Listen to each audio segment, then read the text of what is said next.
Welcome to SportsBeat KC, the Kansas City Star's daily sports podcast. It's Monday, April 13th. I'm Blair Kirchhoff. Star columnists Vahe, Gregorian, and Sam Mellinger stop by today, and we catch up on several topics, starting with the idea that the Chiefs return nearly every starter from the Super Bowl championship team.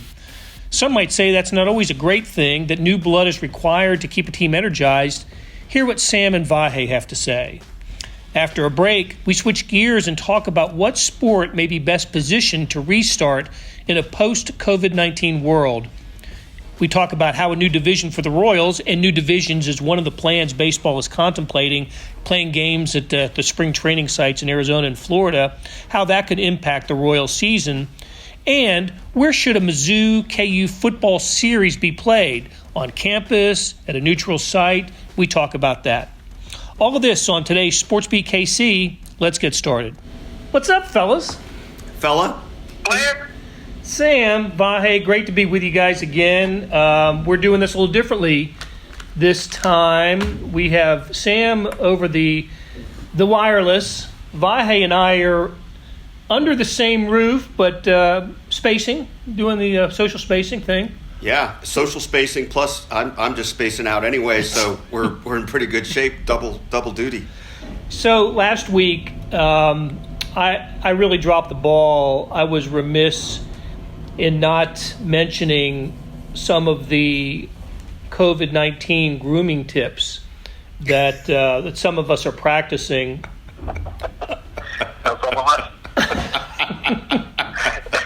I got to admit, Sam, I have never seen you in what will we call that? What should we call that? Buzz cut?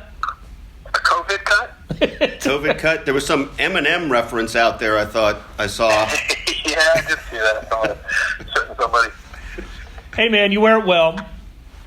Yeah, right. I'm not as bald as I thought I was going to be when I did it, so that was nice. Hey, I've never been able to clarify this. I assume you did that 4/2 yourself.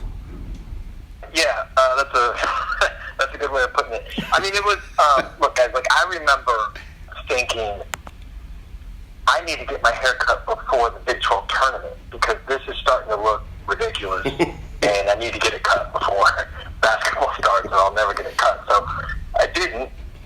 You know what happened after that? So it was just it was way past time. Just took some shears.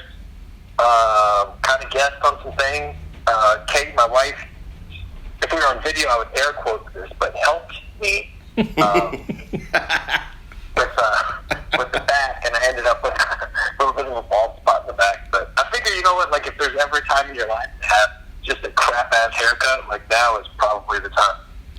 Yeah, as far as we know, we might, I mean, maybe you're getting out a little bit, but seeing you on the Monday Star Sports Staff teleconference is about the only time your public is seeing you, right?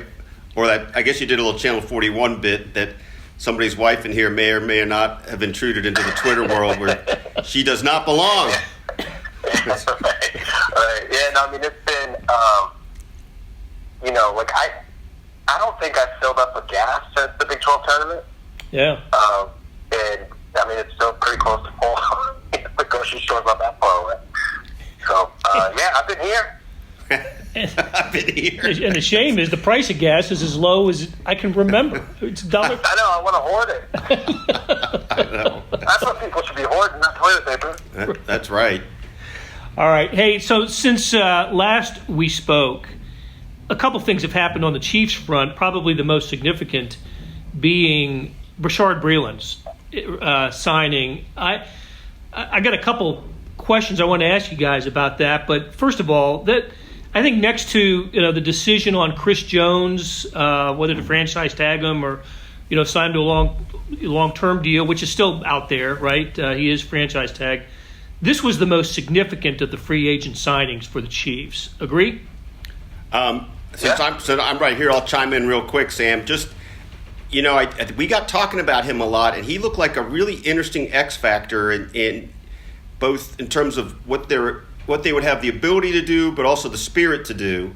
And I think you documented this just in a little tidbit on Twitter the other day, but you've written about it before too. I mean, he had some ups and downs, but big upward arc and big moments when they needed him most. And I think this is it's not really subtle, but it's not a Chris Jones kind of securing, but I think it's pretty big, and I think it's testimony to how much they're trying to keep the gang together. Yeah, for sure. I mean, look, like his, if you're into this kind of thing, and I am, but like his Pro Football Focus numbers are pretty terrible from last year's coverage grade.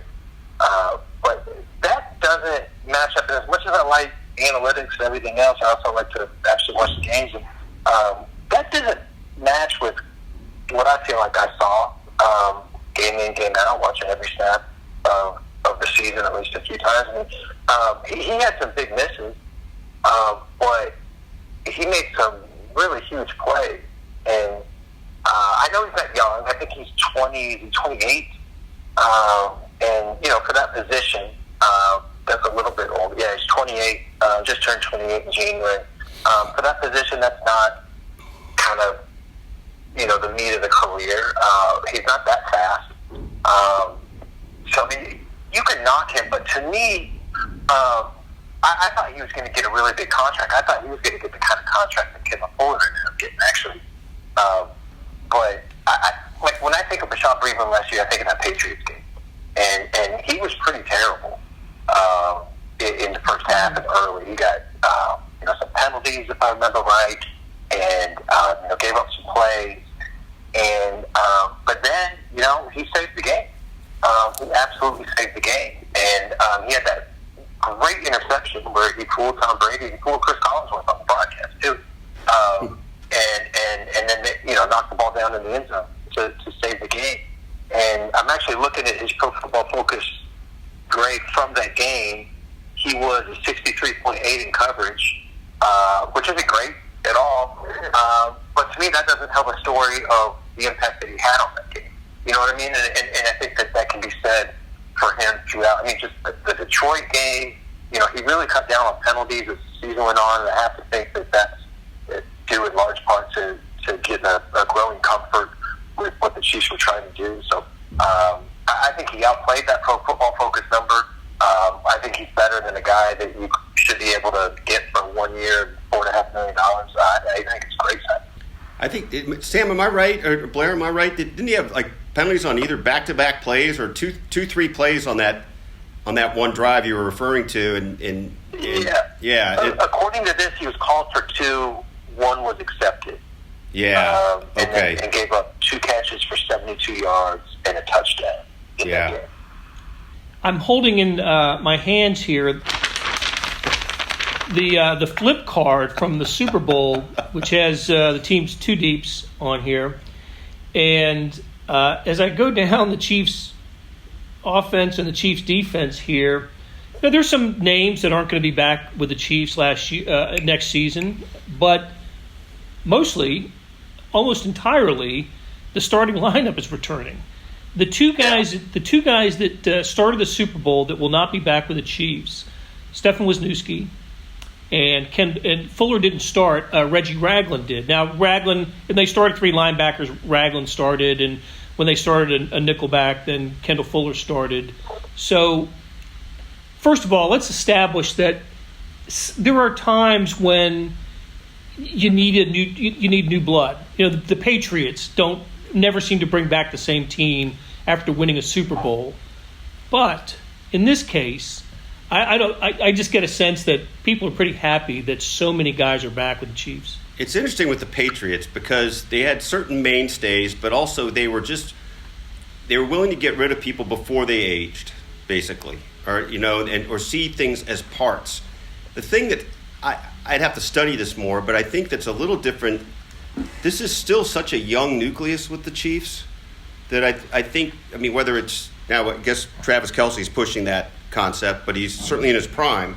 But this is still a team that's immediate future is pretty ripe with that. And so I guess that's sort of what's behind that. But it's an interesting philosophical difference, Blair, and it does make me think about something that we'll probably look at as we get closer to the season, which is if memory serves, the Chiefs, after winning the Super Bowl last time, didn't make the playoffs the next year. So what do you think, Sam?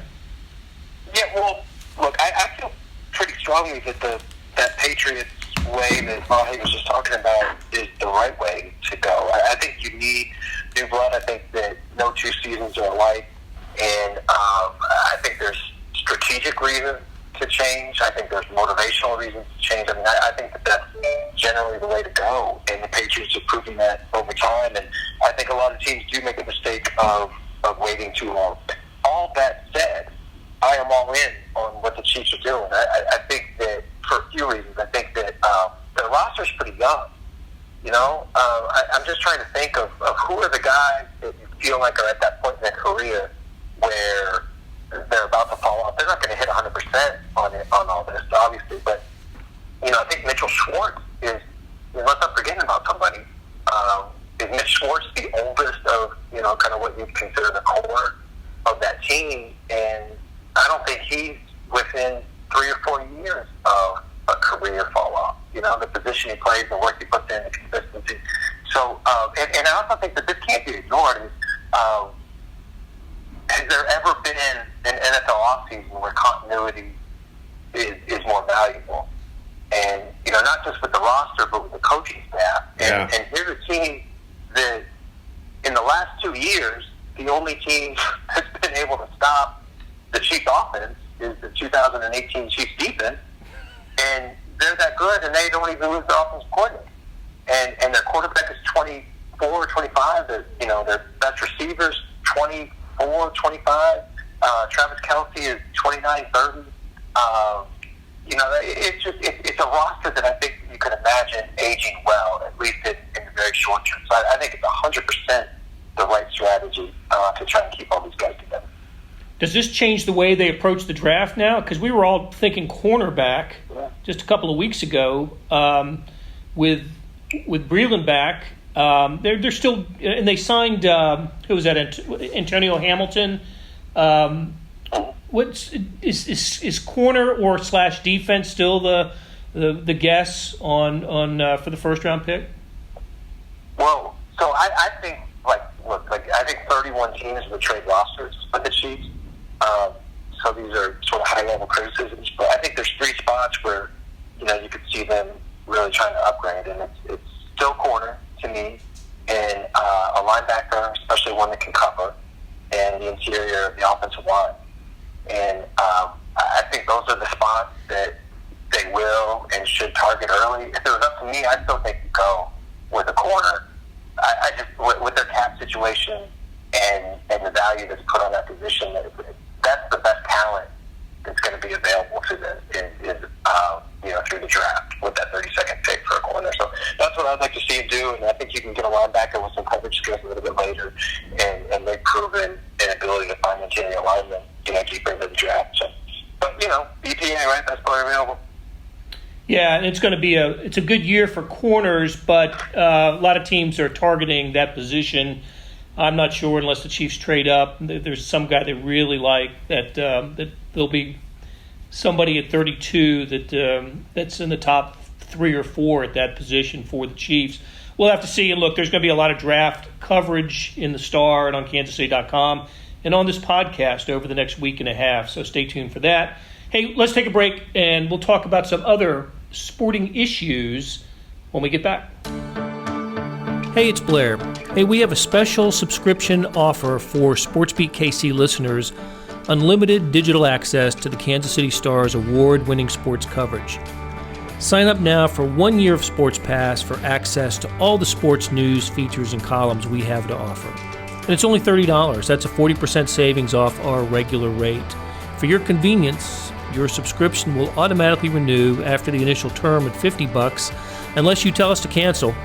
A lot of subscription services won't tell you that. They'll just sneak it on there. We just told you. Your subscription helps support the sports coverage of kansascity.com and the Kansas City Star. Please visit kansascity.com/SportsBeatKC offer to get this special offer. And as always, thanks for listening. Back with Vahe Gregorian and Sam Mellinger. Hey, Sam, I really enjoyed the Mellinger Minutes for the Years on Friday, a terrific podcast.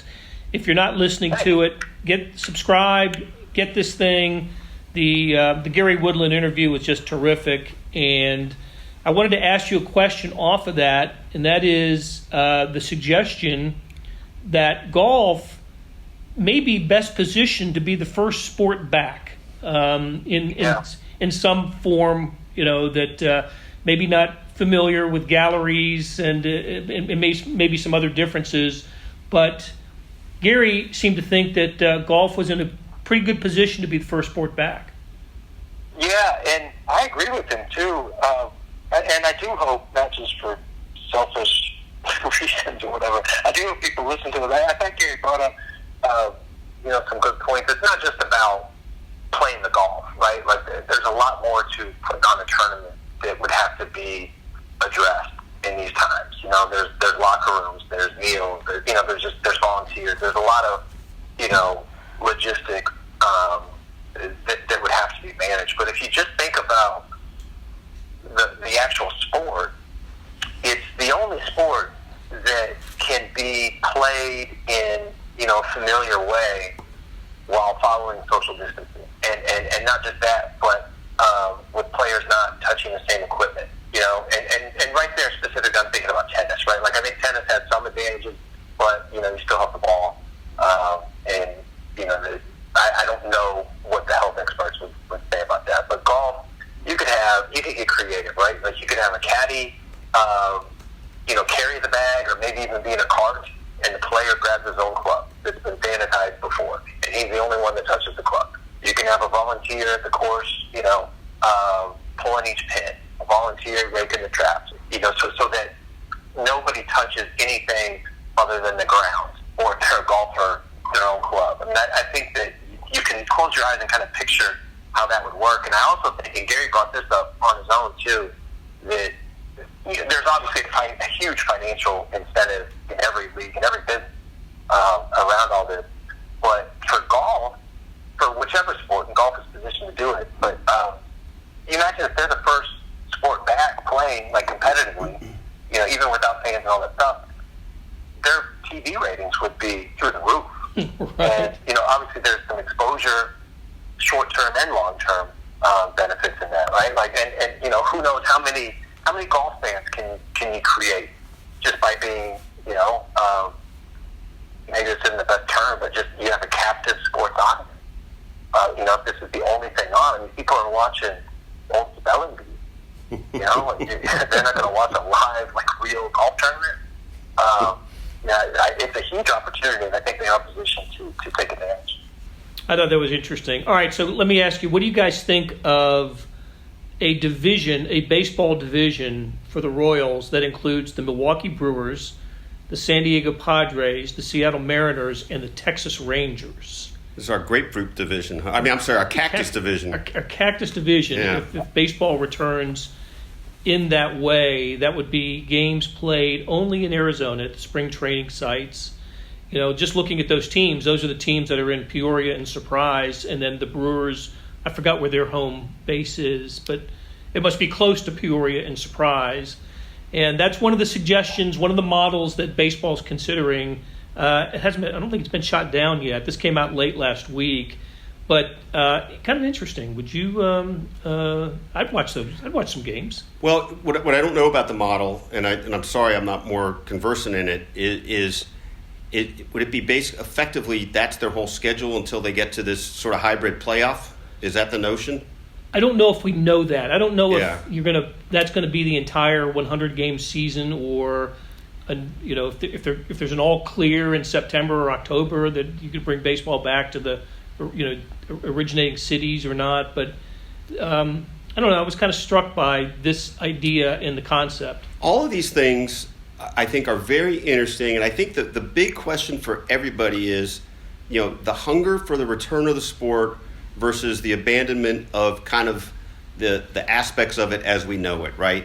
Like just saying we're winging it and it's kind of different and kind of cool, and the willingness of people to embrace that. I think we'd embrace it. I'd embrace it. I think it would be interesting. It's just funny, though, of all sports, baseball tends to, it seems to me, follow this sort of structured lineage where you feel like everything's in the context of its ancestors. I think we would just have to understand, and I think we can get there, that this is a throw it all out, one time only, presumably, hopefully, model of it. And I can get with it. I can get behind it. What do you think, Sam? Yeah, one thing that I've always loved about baseball is that they're pretty terrible about keeping secrets. Steroids, I guess, in the late 90s. And so I think a lot of these ideas are things that you can't be sure exactly how seriously they're being discussed. You know, if there's a meeting with 12 people in it and somebody says, screw it, like, let's just do it, geographically by the practice free, like, is that now an established idea that they're talking about? Look, I think that there's two ways that I look at it, at least, these specific models. Is one, is it good for the Royals? If you're not a favorite, the shorter the season, the better chance you have, right? The 2003 Royals were in first place after like 120 games, and they were in fourth place after 162. And the other thing that I look at it, other than being potentially good for the Royals, still low chances of making the postseason, is just I keep thinking, my God, like, baseball is willing to do absolutely everything. They are willing to move mountains, as the metaphor goes, to salvage something of a 2020 season. And then I also think, like, there's a reason mountains don't move. Like, all of these ideas just seem, desperate. And I don't mean that as a criticism, because these are desperate times, right? But there's so many reasons that they won't work, and the testing has to be better. And I think that for most of these sports, that's the entry point, right? Like, we assume that testing will be, not just more plentiful, but quicker. And then once that happens, you can play around with some scenarios. But all these things also, like, so teams are going to be, like, sequestered basically in hotels and, with their own rooms and not touching anybody. But then when somebody gets on first base, he's going to be standing right next to the first baseman. As soon as there's a guy on first and a grounder to short, that guy on first is going to be sliding into the shortstop. Like, it's just, you can't have guys sit in the dugout next to each other, but, you can have the catcher and the batter, right next to each other, dozens and dozens of times every game. It's just, I don't know, man. I hope like hell that it happens. It just seems like there's a whole slew of reasons why it can't. Anytime soon, I should say. And, like so many things, too, it's you can think about all the things they might account for that then realize all the things that can't be accounted for. One of the reasons the models you guys both touted about golf really stands up more is that you can plainly see the more controllable elements. Here, there's just automatically more moving parts. And then the thing I keep thinking about is sort of a minor point, but you can go to all these elaborate lengths to try to set this up, and all you need is one infection, and it just everything's gone. And so that kind of goes to your mountain moving point. I think it all comes down to an acceptable level of risk. Yeah. What becomes the acceptable level of risk? And once that's determined, then we'll see some action, I guess. Yeah. All right. Final note. So Jesse Newell had reported the prospect of KU and MU meeting on the gridiron a couple of months ago, but it got rekindled last week because I guess Jim Sturck sent out notice to donors, and in that it said they were closing in on a contract to revive the Border War football game. My question, all right, let me put it to you this way. What would be the preferable sequence of sites for a Border War football return, knowing that the basketball series, the 6-year basketball series, will have 2 games at Sprint Center, 2 in Lawrence, and 2 in Columbia? Should something similar be considered for MUKU football? I tell you what, my first thought was they ought to all be here. All at Arrowhead. All at Arrowhead. I just think there's a more natural groundswell for it. I think the football programs are different animals than the basketball programs, especially than the one in Lawrence. And I think if you examine the football rivalry over the years, it's been at its peak here, right? Just coincidentally with those games being scheduled here when the teams were, in a statistical outlier of where the programs have been at the same time. I find it harder to picture strong attendance from both teams on campus sites, from both sets of fans.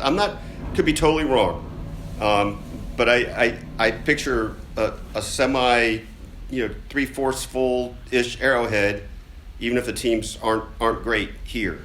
But I'm just guessing. I don't know what you guys think. Yeah, I'd be okay with that. But I think it would make sense to move it as well. Maybe you do in Arrowhead the first year, and then either Lawrence or Columbia the second year, and then either Lawrence or Columbia, and you just switch it the next year, and then the fourth game would be Arrowhead. I do like campus sites, and there's fewer. There's less blowback. I mean, I think that whenever games are moved out of college town, there's some blowback from local businesses about, we rely on these games, for business and all that. So I'm a little bit sensitive to that. I'd be all for it, Arrowhead. Look, the next 40 at Arrowhead, or just switching it around. I think either one would be great. Well, the reason, we haven't heard the reasons publicly stated by Jeff Long or Jim Sturck for renewing. I hope we will at a press conference. They didn't even have a press conference when they announced the basketball series. That was just a release, but issued by both schools. But I think we know what's going on here and in basketball as well. I mean, college sports needs money. KU football needs to generate some income, and it could probably be done in a bigger way at Arrowhead than it could happen in Lawrence or Columbia. I think if you're a Kansas football fan and it's your home game and it's at Arrowhead, you're going to attract 30,000 Missouri fans that wouldn't be coming over to Lawrence. And with that ticket buying power plus whatever sponsorship money is involved, there is the financial reason to make it a neutral site game at Arrowhead. But I do have I have sensitivity to moving games away from campus, not for the merchants, but for the students, making them get in cars and driving to the Arrowhead and not being able to just walk across campus. And keep in mind that this season, Missouri is playing an Arrowhead Stadium game against Arkansas the Friday after Thanksgiving. So I'll be interested to see how that one attends. I think people are underestimating Arkansas's travel ability. That's a Missouri home game. Arkansas will have a lot of fans there, I suspect. So, all right. Hey, Sam, Vahe, thanks for hanging out today. Thanks, Blair. Thanks, Blair. That will do it for today. Thanks for listening, and to our production staff of Derek Donovan, Savannah Smith, Randy Mason, Beth Welsh, Jeff Rosen, and Chris Fickett. Cap tip to Vahe Gregorian and Sam Mellinger. And let me repeat something I mentioned earlier. Listen to Sam's podcast, Mellinger Minutes for the Ears. It's really good stuff. Now, you need a digital subscription to get it. And how do you get that subscription? I'm glad you asked. account.kansascity.com/subscribe. That's account.kansascity.com/subscribe. That not only gets you Sam's podcast, but everything the Star has to offer on its website. We'll be back on Tuesday for another SportsBeat KC, where we talk sports in Kansas City every day.